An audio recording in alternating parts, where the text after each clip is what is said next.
The creek got us just past noon, a snowmelt runnel that looked shallow and wasn't.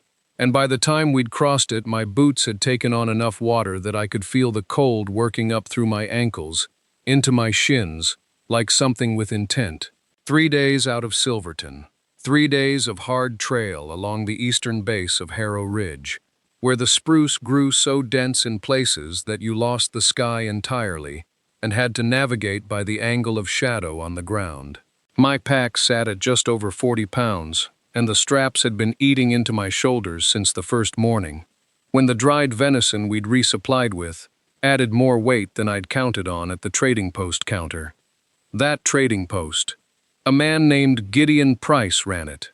One room of rough-cut lumber that smelled of tallow and tobacco, and something underneath both that I never identified. He'd charged us 32 cents for a pound of hardtack and another 40 for the venison. And when my brother had asked about the trail east along the ridge, Price had set down his ledger and looked at us both for a moment before he spoke. "Nobody much goes up that way," he'd said. "Not since the lookout got abandoned." My brother had asked when that was. Price picked his ledger back up. Long enough. We didn't push him on it. We were already 3 days behind where we'd meant to be, and the light in September at this elevation started failing by 4 in the afternoon, the sun dropping behind the western peaks, while there were still hours of calendar day left. That's the thing the mountains do. They steal your daylight from below, not above. I was watching the ground in front of me, picking each step on the wet trail, when I heard him stop walking. I went another 3 paces before I registered the silence behind me and looked back. He was standing with one hand raised at chest height, not pointing exactly, just orienting, the way he did when he'd spotted something and hadn't yet decided what to call it. I followed the line of his attention up through the tree line, up along the ridge shoulder where the spruce thinned to a broken fringe of dead timber. The structure rose maybe 28 feet out of the rock and debris at the ridgeline's eastern edge. Timber-framed, dark with weathering, listing maybe 8 degrees to the southeast. One side of the observation platform at the top had collapsed inward. The ladder rungs I could make out from here were missing in 2 places. He said we should sleep in it tonight. I told him it would fall on us in the night. He was already walking toward it, pack shifting on his back with each stride, boots leaving wet prints on the pale stone. I stood in the failing light for a moment. Then I followed. The tower was worse up close. What the distance had softened into merely weathered, the last light clarified into something genuinely near collapse. The corner post closest to us, the northwest one, had rotted through at the base. Not cracked, but dissolved. The wood turned the color and consistency of old bread, the grain gone to nothing. Whoever built this had sunk it without a proper footing, directly into the mountain soil, and 30-some years of snowmelt had done the rest. The frame above it was held in place by habit more than structure. The ladder had no bottom 4 rungs. The lowest one remaining was at roughly chest height, which meant jumping for it, catching the timber uprights with both hands, and hauling from the shoulders. He went first without comment, swung himself up in one motion, boots scrabbling against the post, until he'd gotten purchase enough to climb. I handed both packs up to him one at a time, then jumped for the rung myself. My palms were still damp from the trail. I held. We climbed the rest of the way in careful silence, testing each rung before weighting it. Near the top, one gave under my boot without warning, not breaking, just torquing badly to one side, the nail at the left bracket gone to rust. And I shifted my weight fast and didn't stop moving. The platform was warped but solid. The section that had collapsed inward was on the eastern side. The planks folded down at roughly 45 degrees. But the western half held when we walked it, and held when we spread our blankets, and held when we sat down and did not move unnecessarily. We ate cold hardtack and said nothing for a while. The San Juans went dark in stages. First the high peaks lost their color, the snow up there going from orange to pale gray to nothing. Then the slopes, the spruce forests, the talus fields, all of it pulling down into the same uniform shadow. By the time full dark arrived, we were sitting above a blackness so complete it had no texture, no towns, no cook fires, no lantern hung on a porch post 20 miles out. Nothing. September 1874, and this part of southwestern Colorado Territory might as well have held no human being alive. I took out my journal. The temperature was already dropping fast enough to feel it in my fingers. I wrote down the elevation as best I could estimate it. 11,000 feet, near enough. And the date, and the name I'd found carved into one of the main support beams while climbing. H. Brower, 1861. Carved deep, deliberately, with something narrow-bladed. Not a casual scratch. Someone who wanted their name to outlast them up here. 13 years ago, that man had stood where I was sitting. I recorded the absolute silence. I recorded the temperature.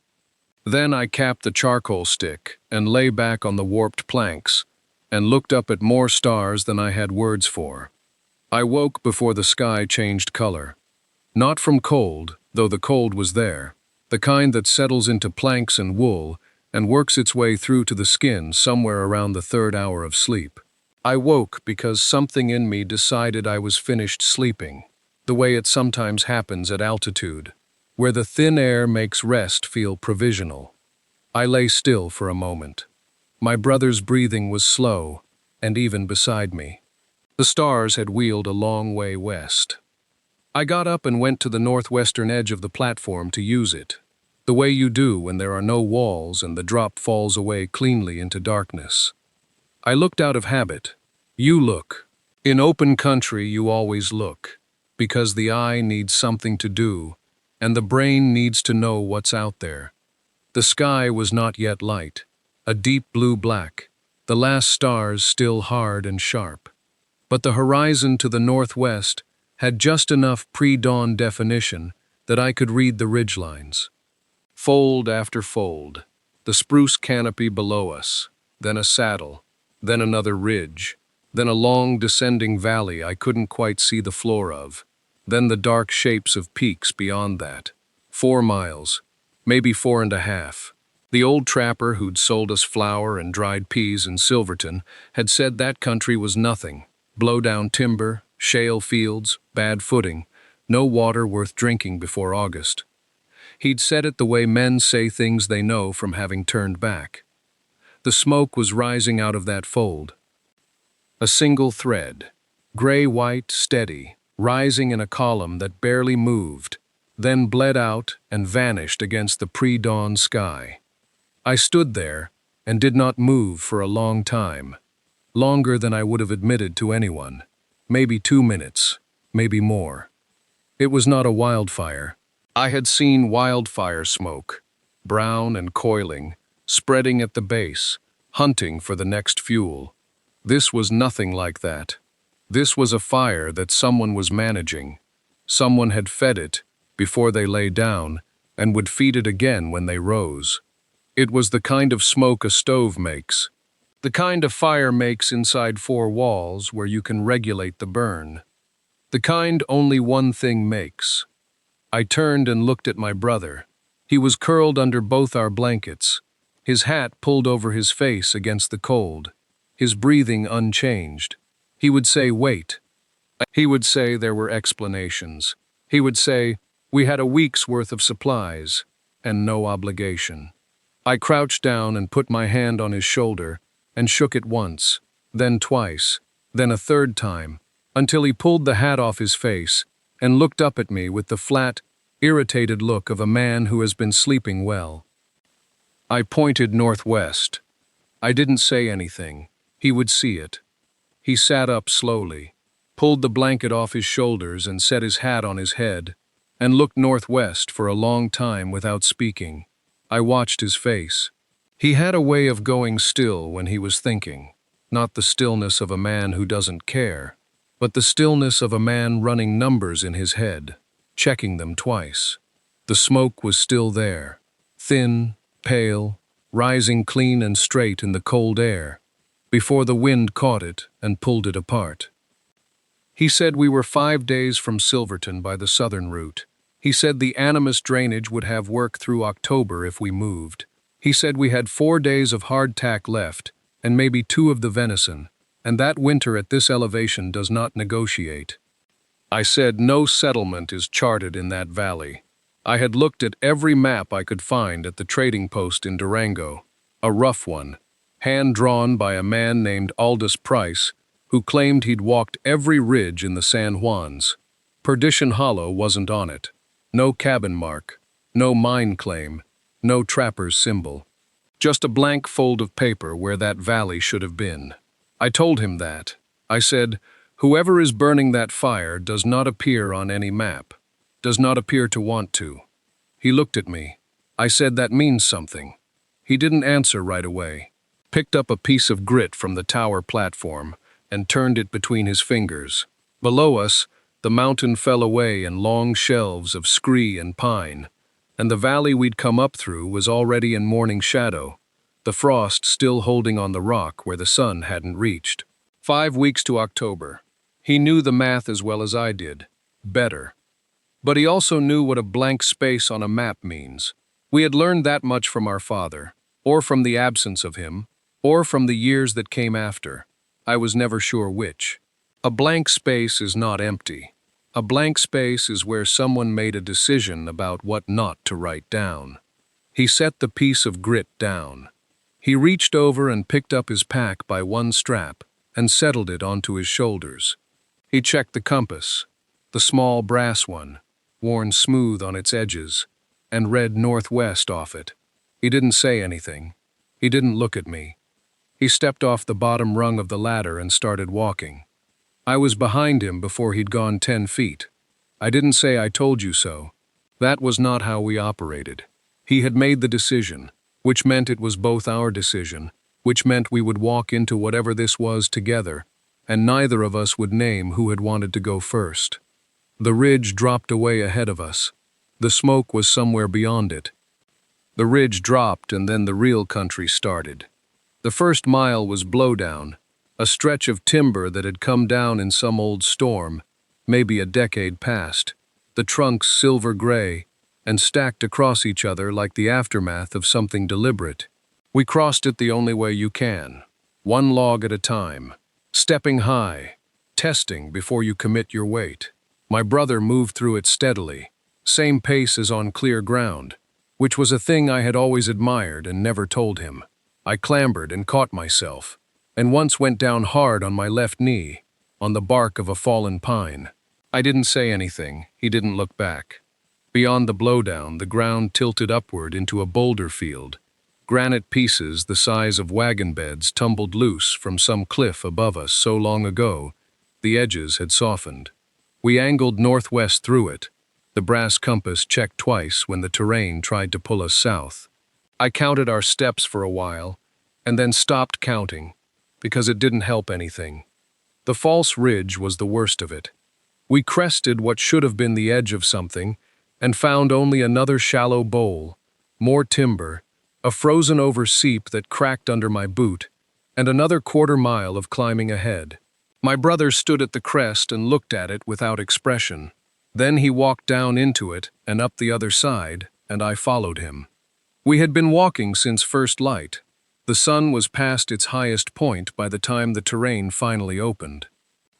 It happened the way those things happen in the mountains. Not gradually, not with warning.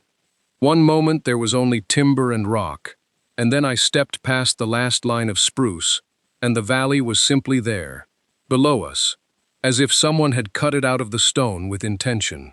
A quarter-mile of flat ground sheltered on 3 sides, a creek running dark through the center of it, the grass along its banks still holding some green even this late in the season. I saw the cabin before I understood what I was seeing. It was built directly against the north cliff face, the rear wall not built at all. The stone of the cliff was the rear wall. From any approach but this one, it would have read as shadow, as a seam in the rock, as nothing. The logs were dark with age, and the chinking was tight and done well. A length of iron pipe came through the roof and made a small right angle at its top, and from that pipe a thread of smoke rose, pale and thin, into the cold air. The door was closed. Under a lean-to of oilskin stretched between two iron stakes, a woodpile stood neatly stacked, not a week's worth, not a season's worth, but the kind of pile a man builds when he has had many winters to learn exactly how much he needs. Someone had been here a very long time. I stood where I was and let him go, the last 30 yards alone. That was the agreement we'd made without speaking it, somewhere on the descent through the timber, the older one staying back, the Henry at half-cock, thumb resting easy on the hammer. Not pointed at anything, just present, the way you hold a tool when you don't yet know what the work will ask of you. The younger one walked forward across the flat ground with his hands away from his sides, and his pace steady, not slow enough to look afraid, not fast enough to look eager. He called out when he was about 30 yards from the door. A simple thing, hello the cabin. The way men had been doing it in this country for as long as there had been cabins. The sound of his voice crossed the hollow and hit the cliff face, and came back quieter. Nothing moved. He called again. Same words, same tone. The woodpile sat under its oilskin. The iron pipe leaked its thin smoke. The door stayed closed. From where I stood, I could see the whole front face of the cabin, and the dark gap where the cliff took over behind it, and I watched every inch of it, the way the country had taught me to watch things. Not staring at any one point, but letting the whole picture stay loose in my vision, so that movement, when it came, would find me. It came before he reached the door. The latch lifted from inside. I don't know what I expected. A crack, a wedge of darkness, a voice telling him to stop. What happened instead was that the door swung fully open in one steady motion, as if whoever stood behind it had decided something, and seen no reason to be tentative about it. The man was tall. That was the first thing. Even stooped the way age had bent him, you could read the height in the frame, in the length of the arms, in the way the doorway fit him closely on both sides. His beard was white and full, and his face was the color and texture of something left a long time in weather. But it was the eyes that stopped me, even from that distance. Still, not the stillness of a man who is calm, but the stillness of a man who has been watching everything for so long that watchfulness has become the resting state of his face. He looked at the younger one, then he looked past him, directly at me, with no surprise in it at all. He said 4 words. I heard you yesterday. Not a question, not an accusation, just the plain accounting of a man who kept close track of what entered his world. Then he stepped to one side and held the door open, and the younger one, after one glance back at me, walked through it into the dark of the cabin. The door stayed open. I did not move from where I stood. I walked to the door. Not because I had decided to trust the old man. I hadn't. I walked to the door because my brother was already inside, and that was the only calculation that mattered. The interior was dim, lit by a single tallow candle on the table and the orange seam of the stove's door. I had to let my eyes adjust before I could read the room, and while they did, I stood just inside the threshold and let myself take inventory, the way our father had taught us. Left to right, slow, catalog everything. One bunk against the north wall, frame built from pine, a single wool blanket, folded with military precision at its foot.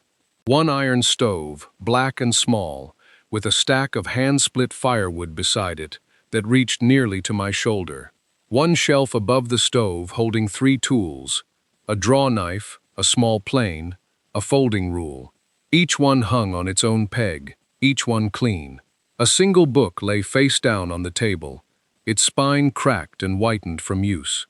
I glanced at it, a surveyor's manual, old enough that the cover had gone soft. 1839. The old man set tin cups on the table without asking, then a pan of salt pork, already warm from the stove, and then a blackened coffee pot that had been keeping heat since before we arrived. He poured and sat. He did not speak. He watched us the way a man watches weather, not with alarm, but with the particular attention of someone who needs to know what it is going to do. My brother ate. I ate. The coffee was strong and slightly burnt, and it was the best thing I had put in my body in 5 days. The cough came at around the 20-minute mark. The old man turned his head to the side, covered his mouth with a cloth he kept folded in his breast pocket, and coughed 3 times. Deep, wet sounds. The kind that come from somewhere low in the chest. The kind that have been coming for a long time. He folded the cloth back, set it back in his pocket, and lifted his cup as if nothing had interrupted him. My brother's eyes moved after the cough. They didn't go to the old man's face. They went to the floor. I watched him watching the floor, and then I looked where he was looking. The floorboards under the bunk. They were different from the rest, not in color, not in cut, but in what was absent. The rest of the floor carried the grit and settled dust of a place lived in for years, the kind of gray film that gets into every crack and stays. Under the bunk, the boards were clean, almost smooth. The kind of clean that comes from a hand returning to something regularly, checking on it, lifting it, setting it back down.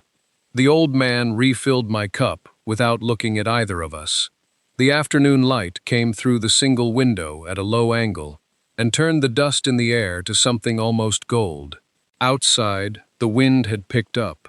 I could hear it working at the corners of the cabin, probing the chinking between the logs the way cold always does when it's looking for a way in. The temperature had been dropping since midday.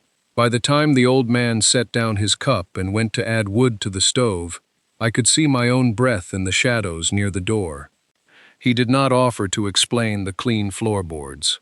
My brother did not ask. We sat with him through the early evening, the 3 of us, while the stove popped and the wind came harder off the ridge.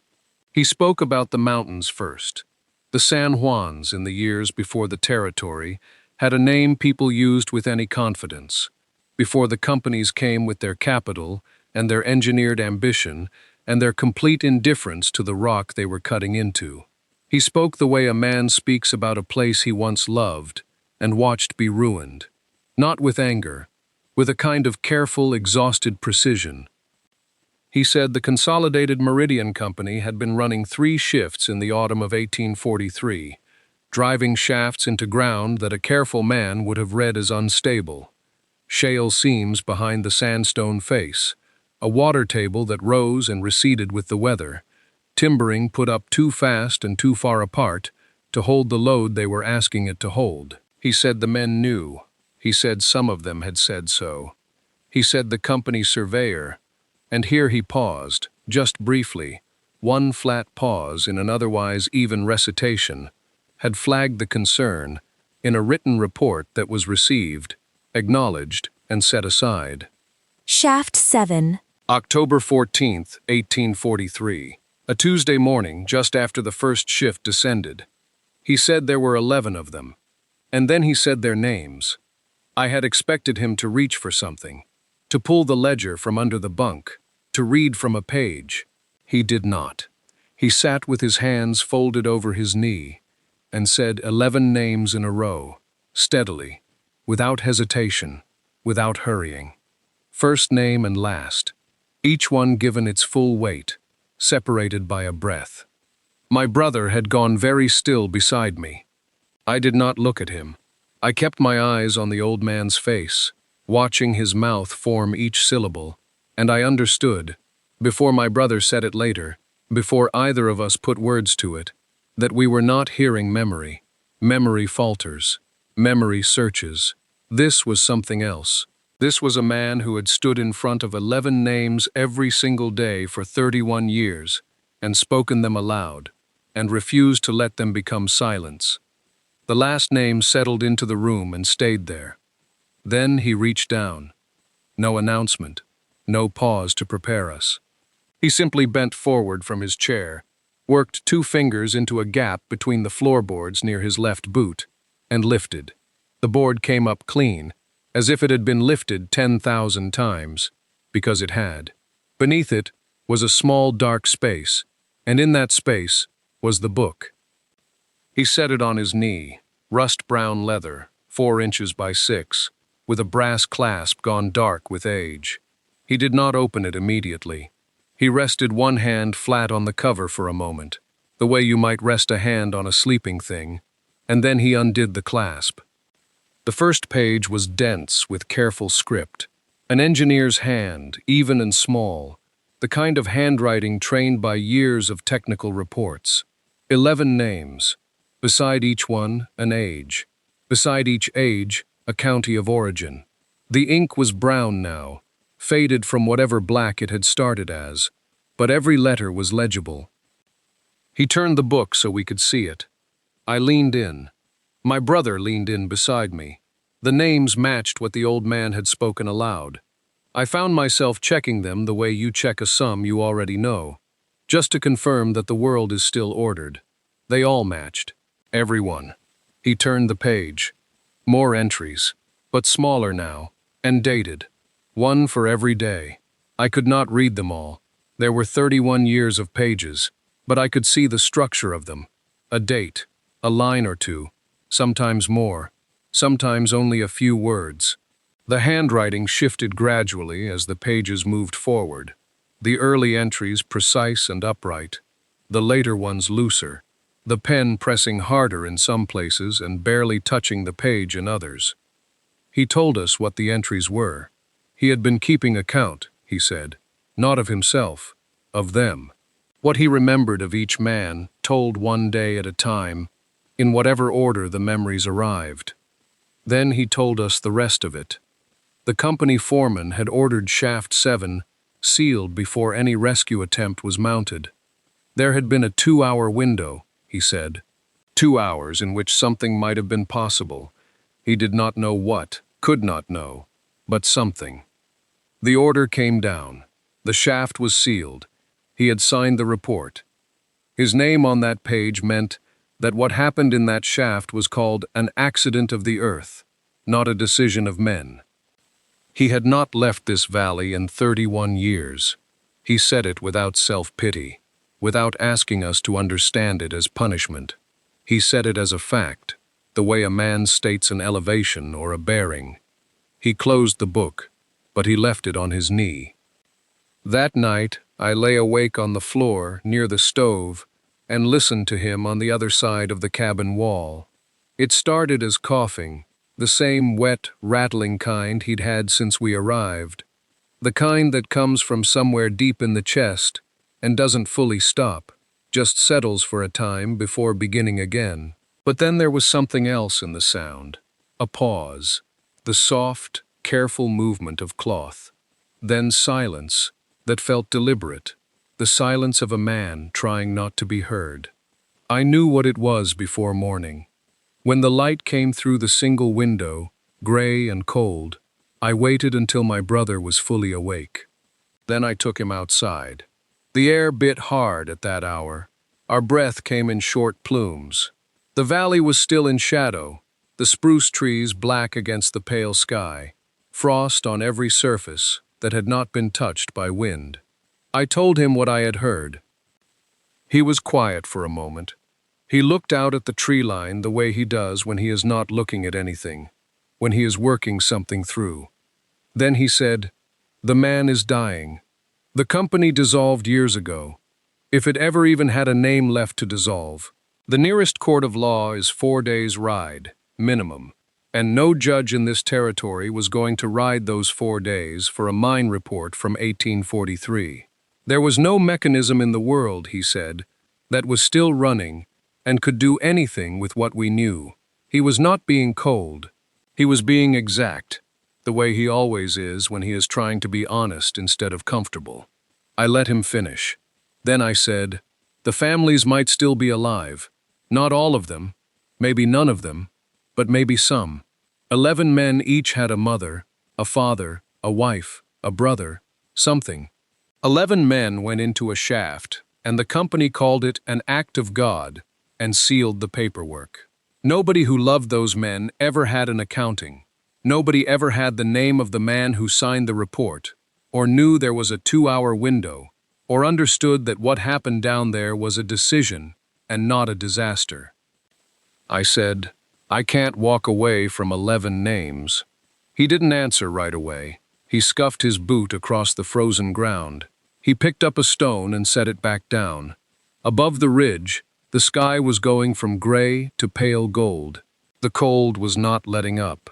Finally, he said, "What exactly are you thinking we do?" It wasn't a disagreement. It was a question, which meant he was already there with me, standing at the same edge, looking at the same problem, waiting to see what came next. Marin asked what exactly I was thinking we do, and I told him. I told him we copy the names, not the whole ledger. We couldn't carry that kind of weight into the world without knowing where to set it down, without knowing if anyone would receive it, or just bury it again in a different way. But the names, the 11 men, their ages, if Croft had them, their counties, if he knew, something small enough to fold and carry, something that couldn't be lost in a filing cabinet or dismissed by a company lawyer. Just the names, on something we had, something we kept ourselves. And then we sealed the rest, the confession, the full account, every detail Croft ever wrote down, inside the cabin. Leave it for whoever comes next. Marin looked at me for a long moment. Then he nodded once and said, "All right." We went back inside. The old man was sitting on the bunk when we came in. He didn't ask what we'd decided. I think he already knew from the way we came through the door. Not hesitant, not apologetic, just moving. I asked him if there was birch bark. He pointed to a bundle of kindling stacked beside the stove. I found a strip about the width of my palm and twice as long, white and dry, and I pulled a stick of charcoal from the edge of the ash. He read me the names from the ledger, one at a time, slowly. I wrote them down as he read. 11 names. Their ages, the youngest was 19, the oldest 44. The counties they'd come from, 3 from Hocking County in Ohio, 2 from Fayette County in Pennsylvania, the others scattered across West Virginia and Kentucky, places those men had left behind to come west for wages and never gone back to. I wrote it all in letters small enough to fit, then folded the birch bark in thirds and pressed it between 2 pages near the back of my journal. Then the 3 of us wrote the confession together. Marin held the ledger open. Croft dictated, and I wrote on the last pages, slower now, making sure every word sat clean. The company's name, the date, the 2-hour window, the names of the men who gave the order, the name of the man who signed the report, all of it. When it was done, Marin climbed up onto the stove, with the ledger rolled tight, and a wedge of tin he'd cut from an old plate with his hand axe. He worked the ledger up into the stovepipe and seated the tin beneath it, tight enough that it wouldn't fall, but loose enough that someone, someday, with intention, could reach it. He climbed down, and we looked at the old man. He sat back on the bunk. He closed his eyes. He said, "That's enough." He died the next morning, September 11th, a Thursday, just after first light. The cough had come back in the night. I heard it through my sleep, that wet, laboring sound, and by the time I sat up, it had gone quiet. My brother was already standing beside the bunk.